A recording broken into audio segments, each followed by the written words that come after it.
effects of alloying on steel properties. What are the effects that we have discussed? Hardness and strength. So hardness and strength, which are responsible? Carbon, chromium, and vanadium increases the hardness.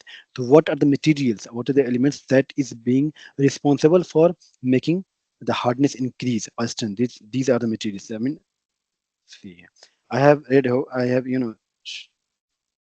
seen you a lot of material here, right? These are the materials, and this is there are the few materials. More materials, more elements could be there. Okay, but if you see here, lots of elements have been written here. So different elements have a different, a work. Okay, they make a different uh, property enhancement. So if we talk about the hardness, okay, and strength, yeah.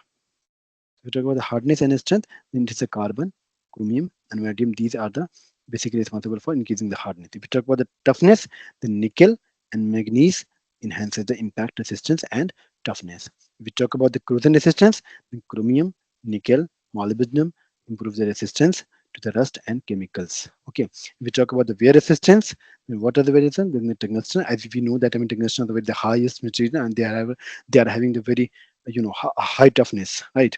Tungsten and vanadium enhance the wear resistance. I mean, they cannot, provide you a wear or removal of the material when they are in contact. Okay. Heat resistance, the molybdenum and tungsten enable to perform at a high temperature. As you all know that before the bulb of the 100 watt, right? That I hope that you have seen. Okay, these days this is not being in use because all LED and LED is being replaced with that all bulbs. Okay, but and you have read in science book of no in school that that filament of the bulb which was being used earlier is of tungsten material. But why? They can resist at the higher and higher temperatures. Though you can see, I mean, 100 watt bulb which are being basically used, and they are not making that filament, and they are not melting. Right? Why? Because the tungsten have the highest heat resistance, or you can say they can resist more and more and more and heat. Okay, that was the reason.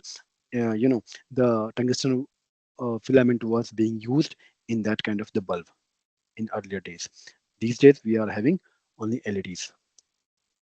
Okay, so these are the kind of the different materials that are going to be responsible for the different property enhancement, right?